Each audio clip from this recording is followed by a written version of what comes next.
आज एनडीए के 140वें कोर्स की पासिंग आउट परेड हो रही है। 300 से अधिक कैडेट्स एनडीए से पास हो रहे हैं। एनडीए में 3 साल के कड़े प्रशिक्षण के बाद पासिंग आउट परेड होती है। नौसेना अध्यक्ष एडमिरल करमबीर सिंह इसके समीक्षा अधिकारी हैं। तीसरी बार कोविड-19 की बंदिशों के साथ पासिंग आउट परेड हो रही है। आप देख रहे हैं पुणे से लाइव तस्वीरें।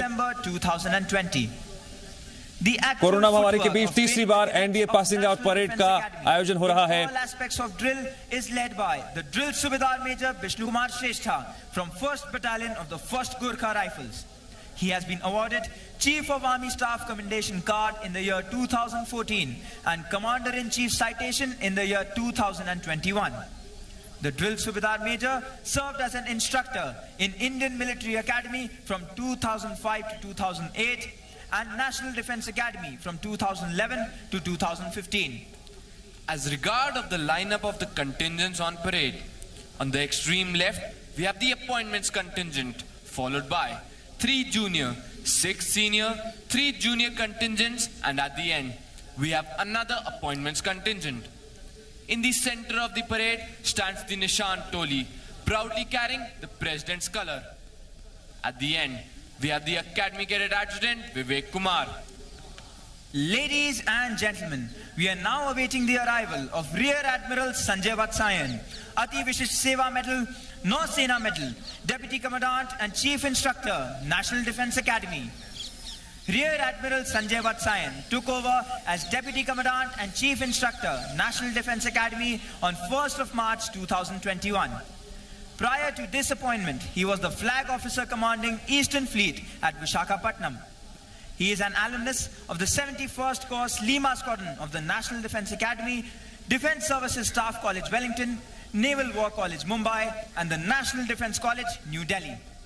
He was commissioned into the Indian Navy on 1st of January 1988 and specialized in gunnery and missile warfare in 1994. He has done challenging staff and afloat assignments including command of 5 warships, which includes Commissioning Commanding Officer of Indian Naval Ships Sayadri. His staff assignments include tenures in Directorate of Personnel, Directorate of Perspective Planning and Assistant Chief of Naval Staff, Policy and Plans.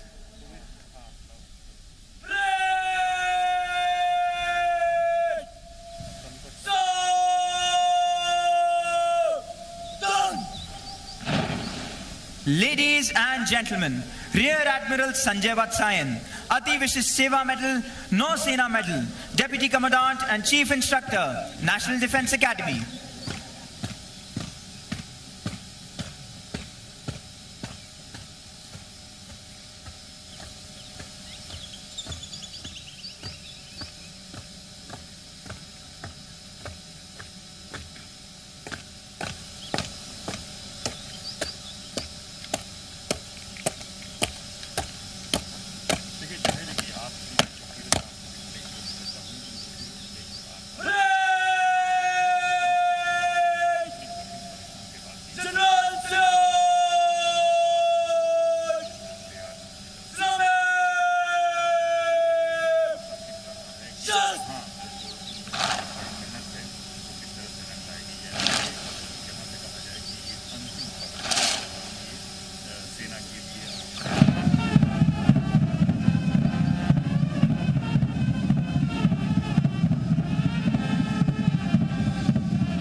Ladies and gentlemen, we are now awaiting the arrival of Lieutenant General Asit Mistry, Param Vishisht Seva Medal, Ati Vishisht Seva Medal, Sena Medal, Vishisht Seva Medal, Commandant, National Defence Academy. An alumnus of the 60th Course Delta Squadron of the National Defence Academy, Lieutenant General Asit Mistry was commissioned into the 12th Battalion of the Maratha Light Infantry in June 1982. He is is a graduate of Defence Services Staff College, Wellington, and has undergone the prestigious Higher Command course. He has a master's degree in defence studies and also holds an MPhil degree. The general officer has varied command and staff experience.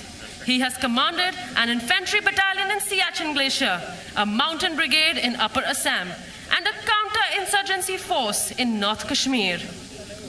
He has also been the general officer commanding Delhi area, wherein he had the honor of leading 3 Republic Day parades.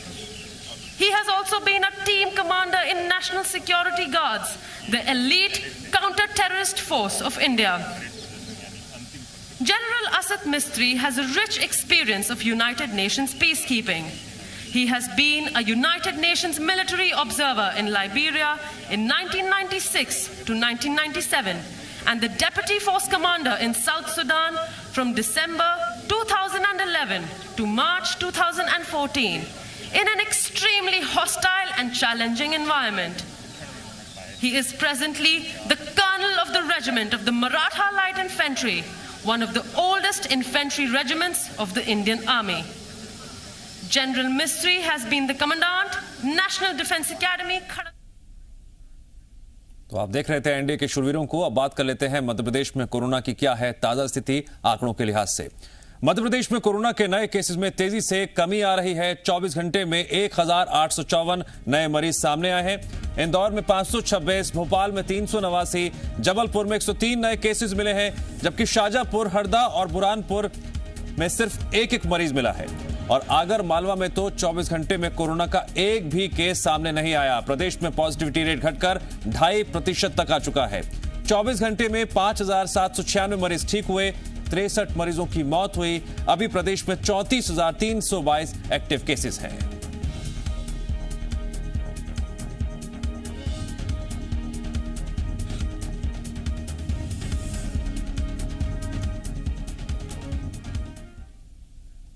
Agar Malwa जिला पिछले 24 घंटे में corona से मुक्त होने वाला प्रदेश का पहला जिला बन गया है। जिले में 24 घंटे में एक भी कोरोना का मरीज नहीं मिला।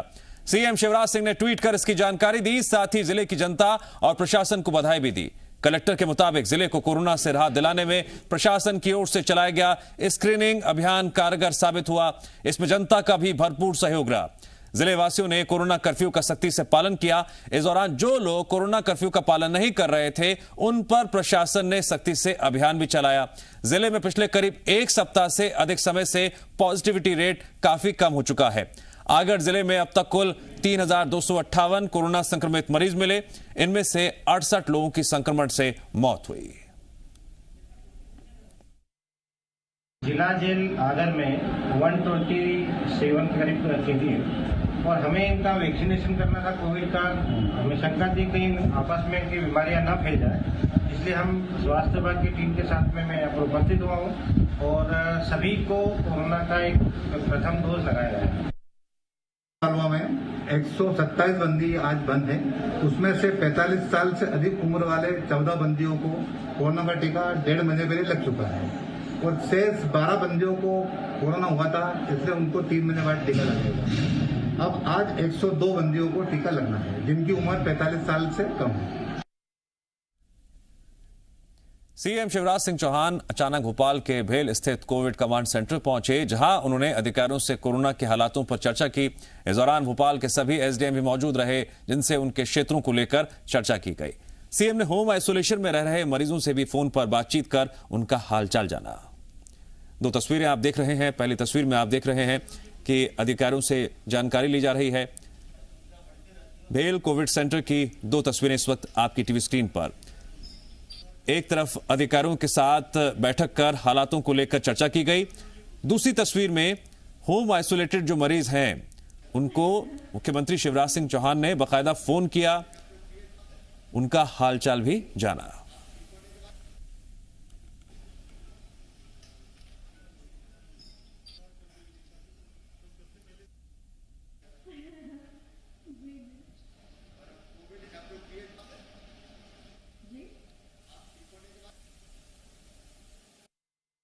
आज मैंने भोपाल के कंट्रोल और कमांड सेंटर का दौरा किया, जो कोविड के संक्रमण को रोकने के प्रयास में लगा हुआ है और मुझे प्रसन्नता है कि भोपाल जिले का कंट्रोल और कमांड सेंटर बहुत जिम्मेदारी से अपना काम कर रहा है। डॉक्टर्स की टीम बैठी है जो लगातार होम आइसोलेशन के पेशेंट से बात कर रही है, उनको दवाइयां उपलब्ध कराना, योग से निरोग कार्यक्रम मतलब ऑनलाइन योग की भी शिक्षा, प्राणायाम की शिक्षा देना, सिखाना, और मुझे यहां आके प्रसन्नता हुई, काम बेहतर चल रहा है। मध्य प्रदेश में एक तरफ कोरोना संक्रमित मरीजों का आंकड़ा दिन ब दिन लगातार कम होता जा रहा है, तो वहीं आंकड़ों को लेकर सियासत भी गर्माती जा रही है। पूर्व मंत्री पीसी शर्मा ने सरकार पर आरटी-पीसीआर जांच कम करने का आरोप लगाया है। उनके मुताबिक आरटी-पीसीआर जांच की संख्या कम कर दी गई है और एंटीजन टेस्ट बढ़ा दिए गए हैं, जो विश्वसनीय नहीं है। पीसी शर्मा ने कहा, मंत्री भ्रम फैलाते रहे, गौमूत्र से इलाज की सलाह देते रहे, जिसके चलते ग्रामीण इलाकों में सही से इलाज नहीं हो सका। पीसी शर्मा ने यह भी आरोप लगाया, कोरोना के सामान्य लक्षणों से लोगों की मौत हुई लेकिन जांच की नहीं जा सकी, जिसकी वजह से कोरोना की पुष्टि नहीं हुई। सरकार सिर्फ आंकड़े छिपा रही है, चाहे वो मौत के आंकड़े हों या फिर कोरोना मरीजों के आंकड़े। बाबा रामदेव और प्रज्ञा ठाकुर जी जैसे लोगों ने, उषा ठाकुर जी मंत्री जैसे लोगों ने जो ये बातें फैलाई कि एलोपैथी ठीक नहीं है, इससे नुकसान होगा, वैक्सीन ठीक नहीं, उनने कहा कि गौमूत्र लीजिए, उनने कहा कि यज्ञ करो, तो इससे एक भ्रम फैला और लोग गुमराह हुए ग्रामीण क्षेत्र में। इसलिए वहाँ पर जितना कंट्रोल होना चाहिए था वो नहीं हो पाया और टेस्ट वाला ही नहीं हुआ, लेकिन जिसकी जान गई है वो कोरोना से गई। पूर्व सीएम कमलनाथ सतना दौरे पर थे। उस दौरान कोरोना को लेकर जब उनसे सवाल किया गया तो एक बार फिर शिवराज सरकार पर जमकर निशाना साधा। कहा कि कोरोना संकट के दौरान मध्य प्रदेश में 1.5 लाख लोगों की मौत हुई, जिनमें से 70% लोगों की मौत कोरोना से हुई। पूर्व सीएम ने कहा, नकली इंजेक्शन की वजह से जिन लोगों की मौत हुई उन सभी के परिवारों को 5 लाख रुपए का मुआवजा दिया जाना चाहिए। पूर्व सीएम ने मोदी सरकार पर भी निशाना साधा और कहा कि विदेशों में भारत बदनाम हो गया और इसके लिए केंद्र सरकार जिम्मेदार है। कमलनाथ ने पूछा, क्या यह देश सिर्फ नारों पर ही चलेगा? केंद्र को बताना चाहिए कि रोजगार का क्या हुआ। मैं तो कह रहा हूं, भारत महान नहीं, भारत बदनाम है। ये आज सब देशों ने रोक लगाई है कि भारत के लोग नहीं आ सकते। अब भारत प्रसिद्ध हो रहा है ब्लैक फंगस से।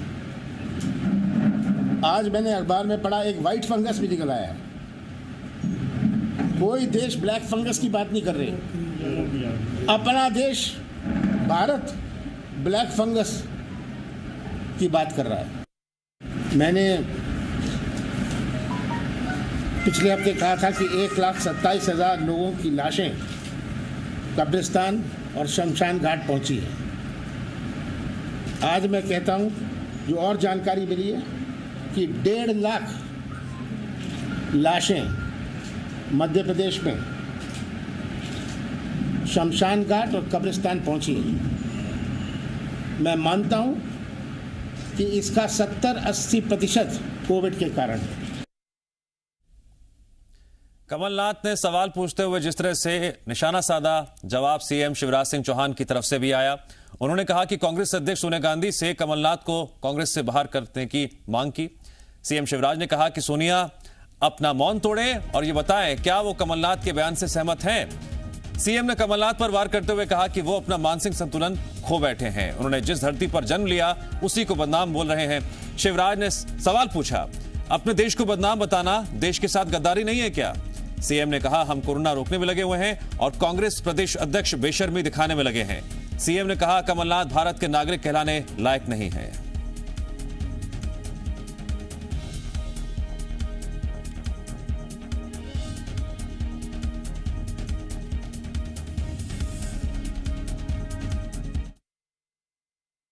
ये क्या है? ये मानसिक संतुलन खो दिया है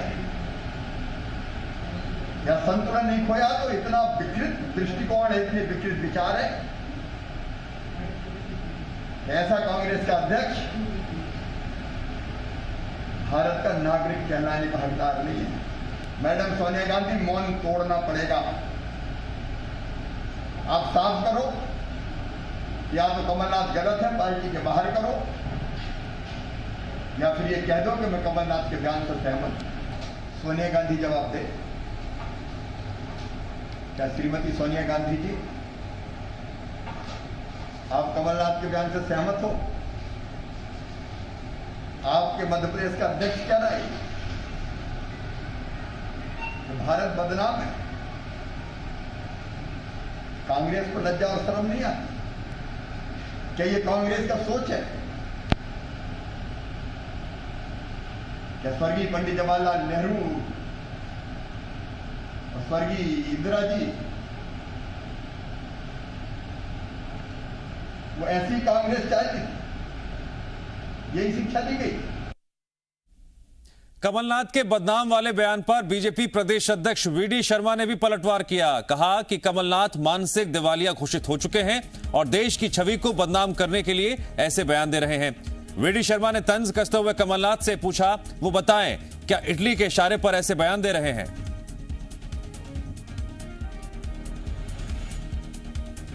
इस बयान के माध्यम से कमलनाथ जी ने भारत माता को बदनाम करने का प्रयास किया है। देश विरोधी ताकतों को मजबूत करने का काम कमलनाथ के इस बयान के माध्यम से वो कर रहे हैं। देखना यह है कि कमलनाथ जी इटली से संचालित हो रहे हैं या चाइना से संचालित हो रहे हैं या देश के अंदर जो देश विरोधी ताकतें, जो पाकिस्तान परस्त ताकतें, उनसे संचालित हो रहे हैं। जबलपुर पहुंचे केंद्रीय संस्कृति मंत्री प्रहलाद पटेल ने भी कमलनाथ पर निशाना साधा और सिख दंगों की याद दिला दी। पटेल ने कहा कुछ दिन पहले कमलनाथ ने कहा था कि आग लगा दो। कमलनाथ की यही प्रवृत्ति है, चाहे सिख दंगे हो या कुछ और। कमलनाथ के 1.5 लाख मौतों के बयान पर पलटवार करते हुए पटेल ने कहा वो भ्रम फैला रहे हैं। केंद्रीय मंत्री प्रहलाद पटेल ने राहुल गांधी के पीएम मोदी पर किए गए वार का भी पलटवार किया और कहा राहुल गांधी लोकतंत्र के लिए खतरा है।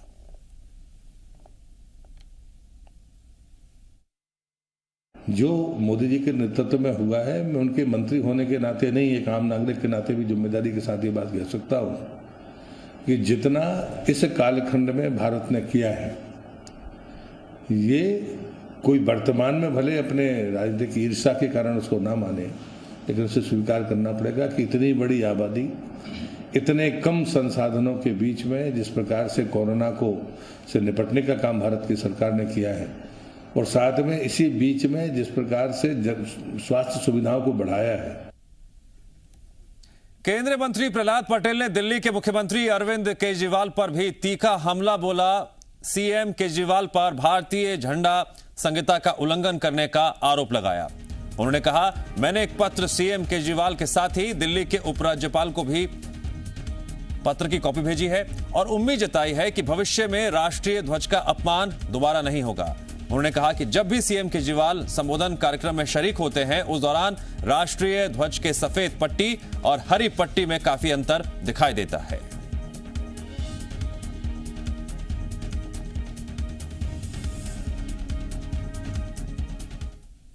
मैंने आग्रहपूर्वक उनको पत्र लिखा है, मैं उनके पत्र का इंतजार भी कर रहा हूं और चूंकि वो एक दिल्ली प्रदेश के मुख्यमंत्री भी हैं तो मैंने दिल्ली प्रदेश के माननीय उपराज्यपाल जी को भी एक उस पत्र को संलग्न करके एक पत्र पहुंचाया है ताकि वो संज्ञान में लें कि एक राज्य का प्रमुख ऐसी भूल करेगा तो चीज़ें गड़बड़ाएंगी और मुझे लगता है कि मेरे पत्र का जवाब आएगा, ऐसा मेरा विश्वास है। बंगाल में पीएम की समीक्षा बैठक में ममता बनर्जी के व्यवहार पर शिवराज सिंह चौहान ने तंज कसा। सीएम ने कहा कि राजनीति का इतना निचला स्तर मैंने कभी नहीं देखा। सीएम ने आगे कहा मैं भी सीएम हूं लेकिन मैंने कभी भी पूर्व पीएम मनमोहन सिंह के सम्मान में कमी नहीं रखी। उन्होंने ममता बनर्जी के व्यवहार को उनका अहंकार बताया।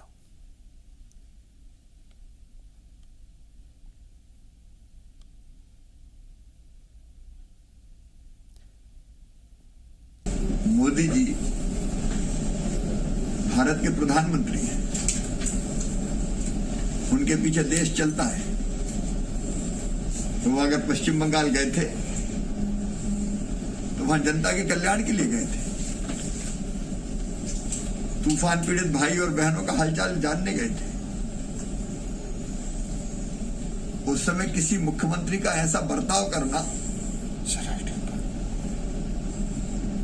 ये पश्चिम बंगाल की जनता का अपमान है।